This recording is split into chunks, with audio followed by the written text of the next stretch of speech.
اعوذ باللہ من الشیطان الرجیم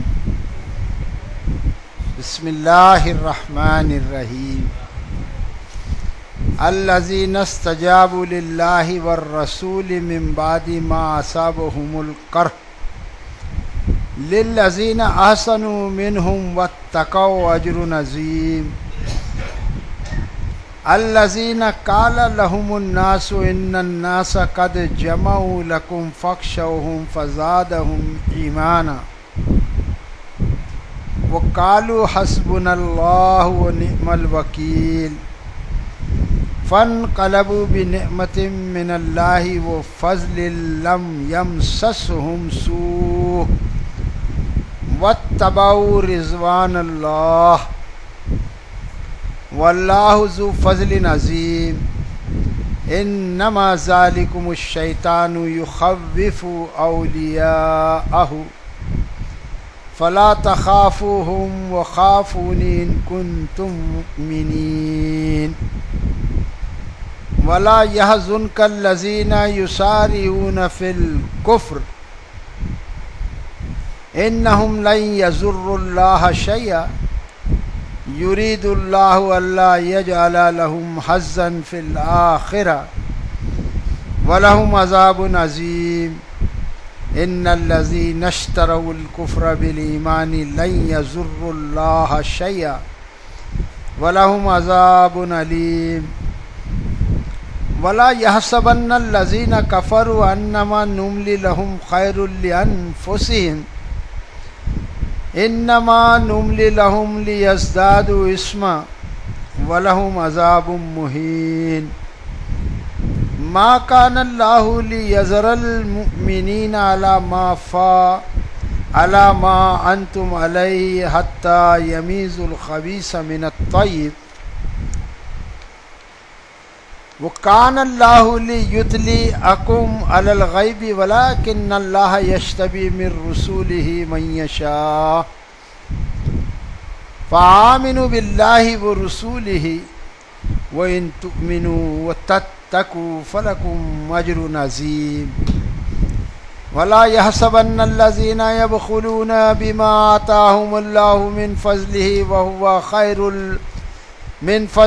وهو خير لهم بل هو شر لهم سيتوقون ما بخلوا به يوم القيامة ولله ميراث السماوات والأرض واللہ بما تعملون خبیر۔ عزیزان محترم، یہ سورہ آل عمران کا 18واں رکوع تھا جو ابھی آپ کے سامنے تلاوت کیا گیا۔ یہ سورہ مکہ معظمہ میں اللہ تبارک و تعالیٰ نے اپنے محبوب بندے آفتاب رسالت مہتاب نبوت تاجدار مدینہ جناب محمد الرسول اللہ صلی اللہ علیہ وآلہ وسلم کے قلب اطہر پر نازل فرمایا۔ آج جو رکوع ہمارے سامنے ہے، گزشتہ ہفتے بھی جنگ احد کے تعلق سے باتیں بیان ہوئی تھی اور آج کا بھی کچھ رکوع اسی طرح ہے، اور جنگ میں حالات کیا ہوتے ہیں یہ امن میں بیٹھ کر سمجھ میں نہیں آئے گا۔ امن میں باتیں کرنا بڑا آسان ہے، اور جیسے ہی عمل کی دنیا میں اتریں گے، جب ہر طرف افراتفری مار کاٹ مچے گی اور خوف انسان کے ارد گرد مسلط رہے گا، تو انسان کو وہ سچویشن بیٹھ کر آج سمجھ میں نہیں آئے گی۔ بہرحال سمجھنے کی بات یہ ہے کہ وہ جو حالات پیش آئے مومنوں کو یا آ سکتے ہیں مومنوں کو، تو جو ماضی میں سبق ہوا ہے اسی کی روشنی میں مستقبل کو طے کرنا۔ اسی لیے یہ قرآن پاک ہماری اصلاح کے لیے اللہ تبارک و تعالیٰ نے محمد صلی اللہ علیہ وآلہ وسلم پر نازل فرمایا اور انہوں نے ہم تک پہنچا دیا۔ اب اللہ تبارک و تعالیٰ سے دعا مانگیں کہ اللہ تبارک و تعالیٰ ہم سب کو عمل کی توفیق دے۔ اس لیے کہ عمل بڑی چیز ہے، باتیں کرنا آسان چیز ہے۔ اس مختصر سی تمہید کو ذہن میں رکھتے ہوئے آج کا خلاصہ سماعت فرمائیں کہ اللہ تبارک تعالیٰ ارشاد فرماتا ہے، اعوذ باللہ من الشیطان الرجیم، بسم اللہ الرحمن الرحیم، الذین استجابوا للہ والرسول من بعد ما اصابہم القرح، وہ لوگ جن کو زخم پہنچا اس کے بعد بھی انہوں نے اللہ اور رسول کے حکم کو مانا۔ عام حالات میں ماننا ایک الگ چیز ہے، مگر اللہ کی خاطر جو تکلیف پہنچی ہے، جو زخم پہنچا ہے، وار جو لگے ہاتھ پر، پیر پر، بدن پر، وہ کیفیت ملاحظہ فرمائیں، وہ جنگ میں صحابہ اکرام کی ہوئی تھی۔ اور وہ مومن لوگ کہ اتنے زخم کھانے کے بعد، تکلیف پہنچنے کے بعد بھی انہوں نے لبیک کہا اللہ کے حکم پر اور اس کے رسول کے حکم پر۔ یہ جنگ احد کا معاملہ ہے کہ جب جنگ احد فتح شکست میں بدل گئی اور پھر ایک ایسا آخری مرحلہ آیا کہ تاریخ اس پر خاموش ہے کہ نہ جانے کافروں کو کیا ہو گیا کہ وہ فتح کے باوجود بھی چلے گئے واپس، اور یہاں پر جو مومن تھے ان میں سے 70 شہید ہوئے تھے اس میں۔ اور اس کے بعد جب قافلہ اللہ کے رسول صلی اللہ علیہ وآلہ وسلم کے ساتھ واپس مدینہ منورہ کی طرف جا رہا تھا، اور یہاں پر کافروں کا قافلہ جو تھا وہ مکہ معظمہ کی طرف جا رہا تھا ابو سفیان کی سربراہی میں۔ ایک قافلہ جا رہا تھا مدینہ منورہ اور دوسرا مکہ معظمہ۔ جنگ ختم ہو گئی۔ وہ جنگ میں جو زخم لگے تھے اس کے باوجود وہ ایمان والوں نے اللہ اس کے رسول کا حکم مانا۔ اللہ کے رسول صلی اللہ علیہ وآلہ وسلم جب مدینہ منورہ پہنچے تو ان کو یہ خیال آیا کہ کہیں یہ کافر دوبارہ ہم پہ حملہ نہ کر دے۔ تو دوسری صبح اللہ کے رسول صلی اللہ علیہ وآلہ وسلم نے صحابہ اکرام کو جمع کیا اور مدینہ منورہ سے آپ نکلے مکہ معظمہ کی طرف۔ یہ اندیشہ تھا کہ کہیں یہ پلٹ کر آ کر حملہ نہ کر دے۔ اس غرض سے صحابہ اکرام کو لے کر اللہ کے رسول صلی اللہ علیہ وآلہ وسلم چل پڑے، مگر مدینہ منورہ سے 8 میل کے فاصلے پر احمر الاسد ایک مقام کا نام ہے، جگہ کا نام ہے، وہاں پر جب آپ صلی اللہ علیہ وآلہ وسلم پہنچے تو آپ صلی اللہ علیہ وسلم کو اطمینان ہو گیا کہ اب یہ لوگ واپس لڑنے کے لیے نہیں آئیں گے۔ مگر یہ ایک طرف کی بات۔ دوسری طرف جب وہ ابی سفیان کی سربراہی میں جو قافلہ جا رہا تھا مکہ معظمہ ان کے گھروں کی طرف واپس، تو ان کے دل میں بھی یہ خیال آیا کہ یہ ہمارے ہاتھ سے کیا ہو گیا کہ فتح تو ہماری ہو رہی تھی اور الٹا ہم ڈر کے بھاگ گئے۔ ابو سفیان نے سوچا کہ یہی موقع ہے، بہت دور تو ہم لوگ نکل آئے ہیں میدان احد سے اور مدینہ منورہ سے، لہذا چلا جائے اور چل کر پھر حملہ کرے۔ تو وہ پلٹا تیاری کے ساتھ، مگر پھر اللہ تبارک تعالیٰ کی طرف سے کچھ ہوا کہ اس کے قدم پھر ڈگمگانے لگے۔ اس نے سوچا کہ ابھی تو ہم مار کھا کر اور یہ سب تکلیف اٹھا کے آ رہے ہیں، ٹھیک ہے ابھی اگلے ٹائم دیکھیں گے کر کے وہ پھر ٹن لیا اس نے قافلے کو، اور لیڈر چونکہ وہ تھا ابو سفیان، اس لیے سب اس کے پیچھے واپس مکہ معظمہ چلے گئے۔ اور ادھر اللہ کے رسول صلی اللہ علیہ وآلہ وسلم دوسری صبح احمر الاسد سے جو 8 میل دور تھا مدینہ منورہ سے، آپ لوگ بھی واپس چلے گئے۔ اب اپنی اپنی جگہ دونوں ہو گئے. تو وہی یہ آیت ہے سورہ آل عمران میں جنگ احد کے تعلق سے کہ الذین استجابوا للہ والرسول من بعد ما اصابهم القرح, اور جن لوگوں کو زخم پہنچا تھا اس کے باوجود انہوں نے اللہ اور اس کے رسول کے حکم پر لبیک کہا, پھر آئے نہ پلٹ کر. یہ ہے مسلمان کی شان. اللہ تبارک تعالیٰ ارشاد فرماتا ہے للذین احسنوا منہم واتقوا اجر عظیم, اور جن لوگوں نے ان میں سے نیکیاں کی اور پرہیزگاری پر قائم رہے ان کے واسطے اجر عظیم, بڑا اجر ہے. یعنی جنگ کے حالات میں کسی کی نیت کو کون جان سکتا ہے سوا اللہ تبارک تعالیٰ کے, مگر وہ صحابہ اکرام واقعی میں ایسے ایمان والے اب کہاں ہو سکتے. اللہ ہم لوگوں کو بنا دے مگر ممکن تو لگتا نہیں ہے, مگر دعا مانگ سکتے اللہ تبارک تعالیٰ سے. گر براہیم سا ہو آج بھی ایما پیدا, آگ کر سکتی ہے انداز گلستہ پیدا.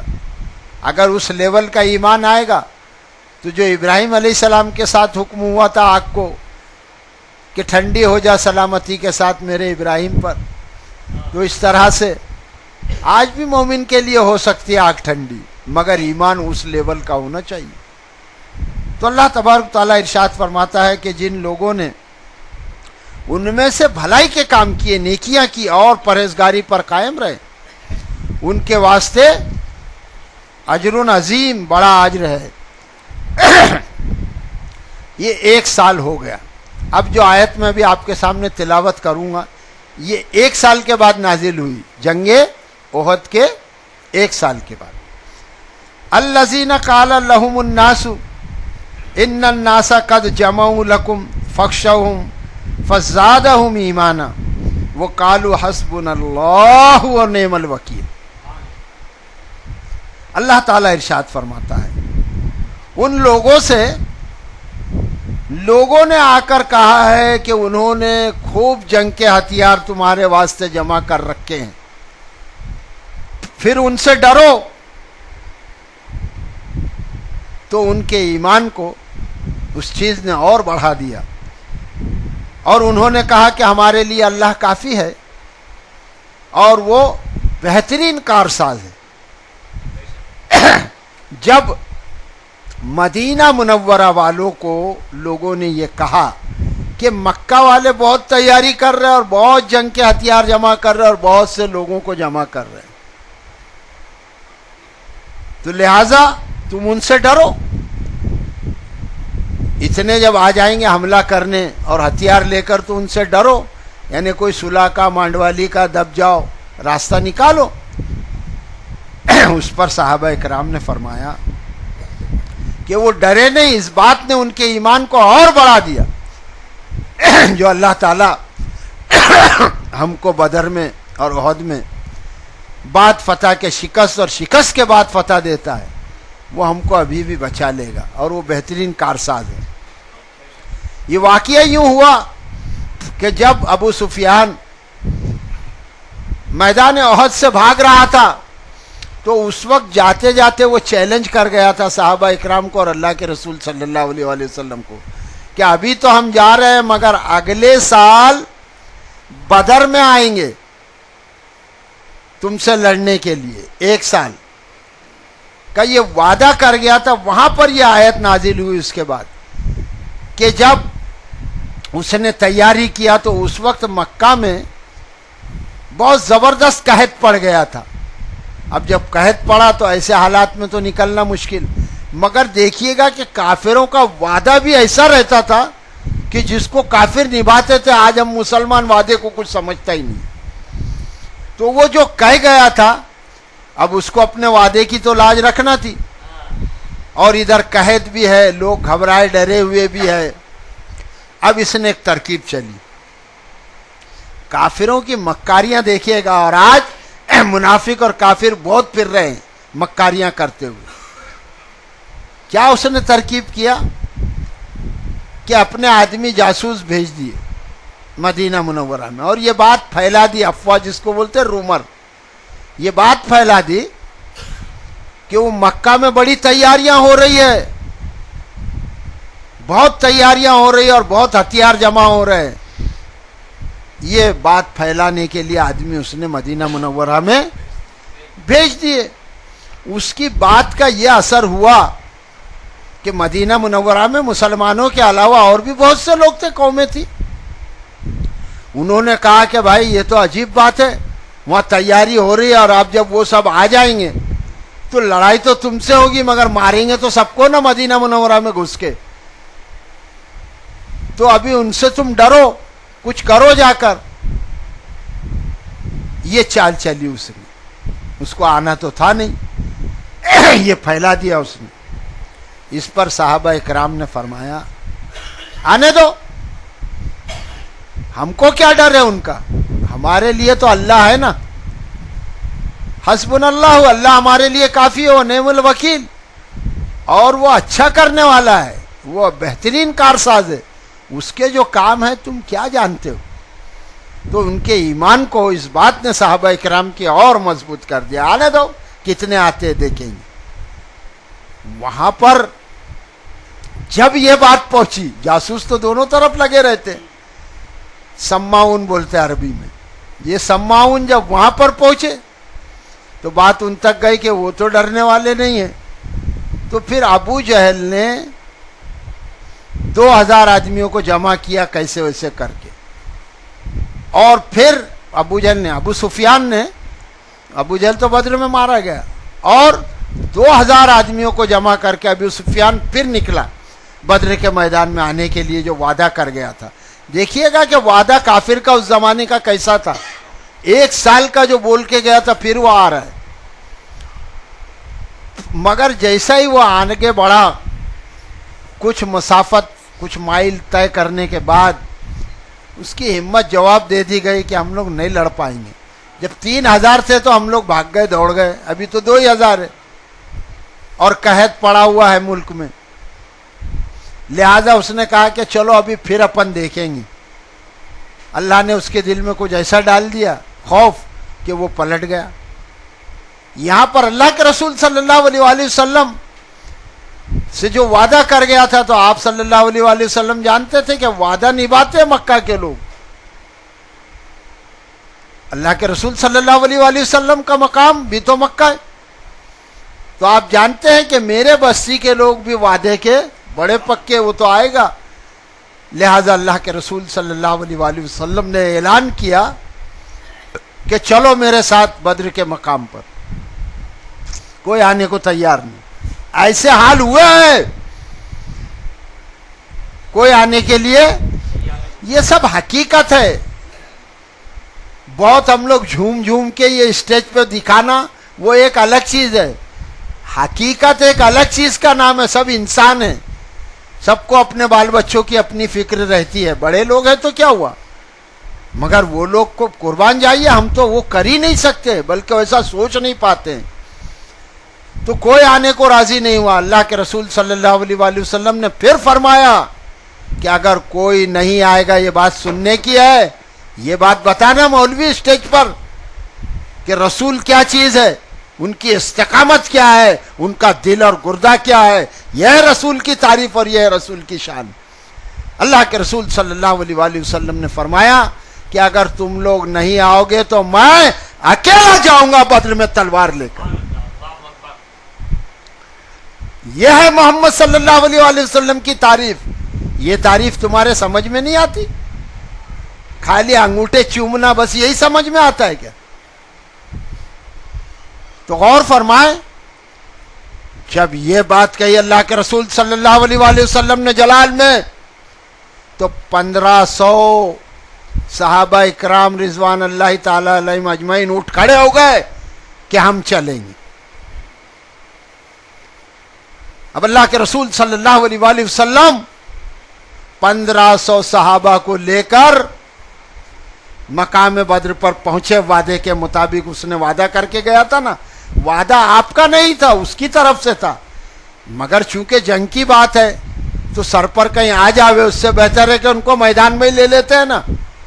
آپ صلی اللہ علیہ وآلہ وسلم مقام بدر پر پہنچے اس کا پتہ نہیں، وہ تو راستے سے پھر بھاگ گیا.